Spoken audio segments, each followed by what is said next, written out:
Bienvenue dans ce nouvel épisode de The Life Coach Element Podcast, épisode 4. Je m'appelle Cyril Delio et je serai votre hôte pour vous parler de l'autocompassion dans cet épisode. Vous surprenez-vous parfois en train de parler négativement de vous-même? Répondez-vous durement à vos humeurs, comportements ou pensées? Si oui, alors ne vous inquiétez pas, vous n'êtes pas seul. Je serai le premier à dire que garder un état d'esprit positif tout le temps est complètement irréaliste. Parfois, il est compréhensible et justifié d'avoir une mauvaise humeur ou des pensées négatives. C'est normal. C'est à ce moment-là que l'autocompassion peut être le plus utile pour éviter que votre humeur ne chute pour vous donner l'impression d'être au plus bas. Mais alors, qu'est-ce que l'autocompassion ? L'autocompassion, c'est avoir de la compassion pour vous-même, pour soi-même. Pour mieux comprendre cela, réfléchissez à la manière dont vous exprimez votre compassion envers les autres. La compassion apparaît généralement lorsque vous remarquez que d'autres souffrent ou que quelque chose ne va pas. Lorsque vous vous sentez ému par leur souffrance, au point de ressentir de l'empathie, de la chaleur, de l'attention et le désir d'aider les autres. Lorsque aussi vous souffrez, lorsque vous offrez de la compréhension, de l'empathie et de la gentillesse aux autres lorsqu'ils échouent ou font une erreur. Au-delà de ces trois aspects, Christine Neff, psychologue de l'éducation et chercheuse qui a inventé le terme compassion pour soi, affirme que ressentir de la compassion pour une autre personne implique également de réaliser que la souffrance, l'échec et l'imperfection font partie d'une expérience partagée par tous les humains. Ainsi, la compassion de soi implique de ressentir et d'agir de cette manière envers vous-même lorsque vous traversez une période difficile, lorsque vous échouez ou lorsque vous remarquez que quelque chose que vous n'aimez pas chez vous-même. Dans ce cas de figure, pourquoi la compassion est-elle importante ? Eh bien, nous sommes tous des humains et tous les humains font des erreurs. Plus important encore, aucun humain n'est parfait. Il est si facile pour nous de nous juger et de nous critiquer lorsque nous commettons des erreurs ou trouvons ces imperfections. Avoir de la compassion en soi est important parce que les erreurs, les imperfections et les échecs sont inévitables dans nos vies. Si nous réagissons négativement à une situation déjà négative, alors imaginez à quel point cette situation empire. Nous sommes tous passés par là et savons à quoi ressemble ce sentiment. Avoir de la compassion dans de telles situations vous aidera à réagir différemment à ces moments et vous permettra de reconnaître vos propres limites avec un point de vue objectif et réaliste. Avoir de la compassion en soi peut vous aider à briser le cycle de la négativité qui nous arrive à tous lorsque nous sommes habitués à nous juger et à nous critiquer nous-mêmes. Apprendre la compassion, c'est comme faire du vélo pour la première fois. Il serait difficile de monter sur un vélo si vous ne démarrez pas avec un tricycle. Alors ne vous sentez pas déçu s'il vous faut quelques essais avec des exercices pour vous familiariser avec l'autocompassion. Ironiquement, vous devez pratiquer la compassion de soi tout en apprenant à intégrer cette compassion dans votre vie quotidienne. Voici ici 8 exercices pour vous aider à transformer votre processus de pensée et à devenir plus compatissant envers vous-même. Le premier, pensez à la façon dont vous traiteriez un ami. Lorsque quelque chose de négatif se produit dans votre vie, arrêtez-vous et prenez du recul dans vos pensées initiales. Pensez à la façon dont vous répondriez à un ami si vous contactez avec les mêmes préoccupations. Nous sommes généralement plus compatissants et compréhensifs envers nos pairs lorsqu'ils traversent une période difficile que lorsque nous traversons nous-mêmes une période difficile. Réfléchissez à la manière dont vous répondriez à cet ami et renverriez ses pensées et ses sentiments vers vous-même.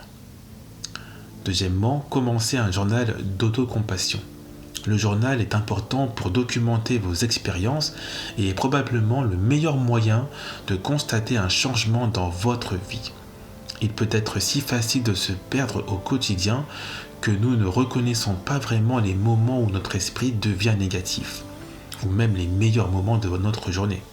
Je vous invite donc à tenir un journal dans lequel sont consignées les expériences vécues au cours de la journée, telles que tout ce pour quoi vous vous sentez mal ou pour qui vous vous jugez vous-même, ou tout type d'expérience douloureuse.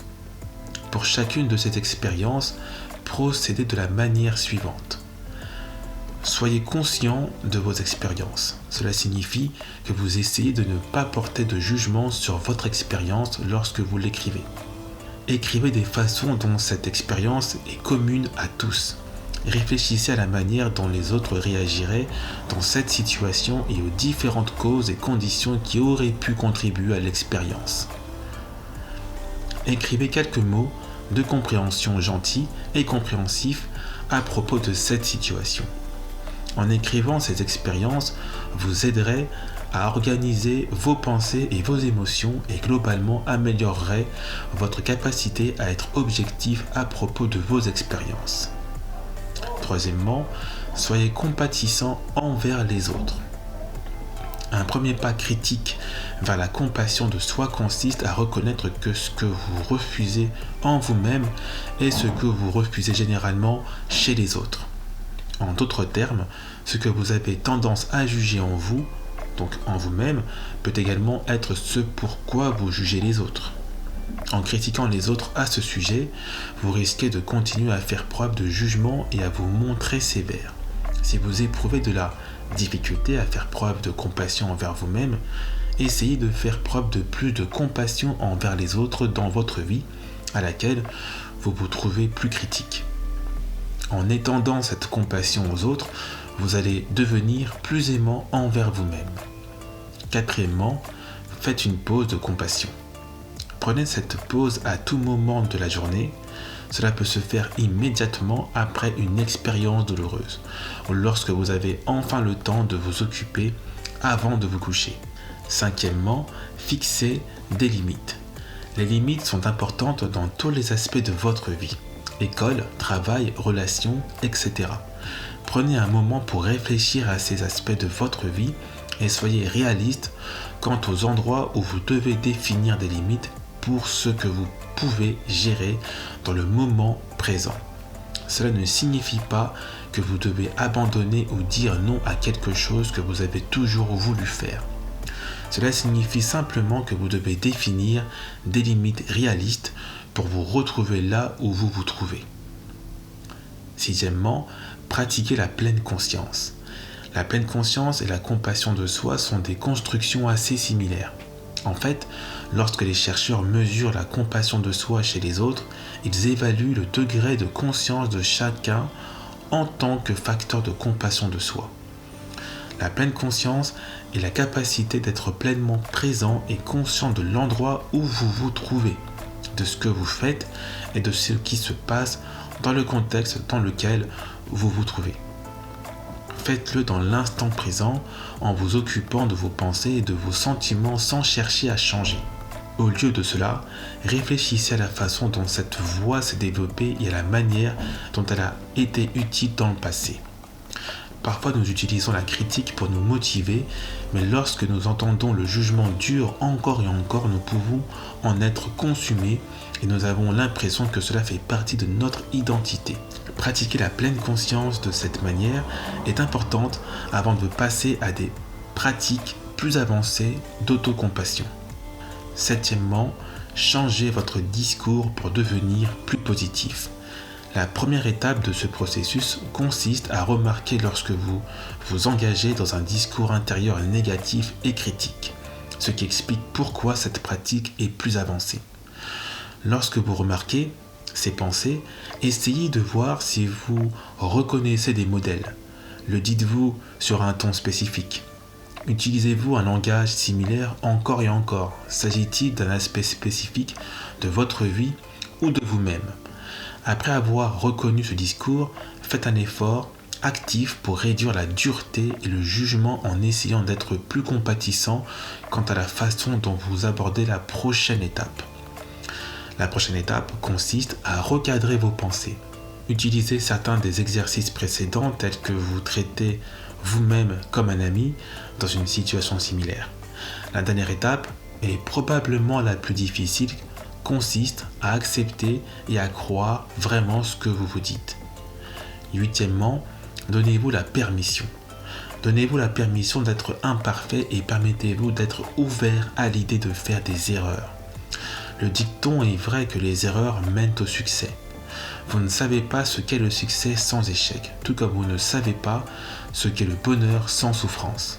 Pratiquez la compassion de soi quotidiennement et donnez-vous la permission d'être humain, d'être imparfait, d'être tout ce que vous critiquez souvent. Ces parties de vous ne définissent pas qui vous êtes. Ils font simplement partie d'un puzzle plus vaste qui vous aidera à mieux vous comprendre dans les moments de souffrance et de bonheur. Voilà comment ces 8 exercices peuvent vous aider à transformer votre processus de pensée et à devenir plus compatissant envers vous-même. Si vous souhaitez faire face à une transition de vie particulière, si vous souhaitez communiquer plus efficacement avec les gens ou si vous souhaitez clarifier vos propres valeurs et passions, alors je vous invite à me rejoindre au cours d'un de mes programmes de coaching pour vous aider à faire grandir votre croissance personnelle. Je vous dis à très vite dans le prochain épisode. Prenez soin de vous.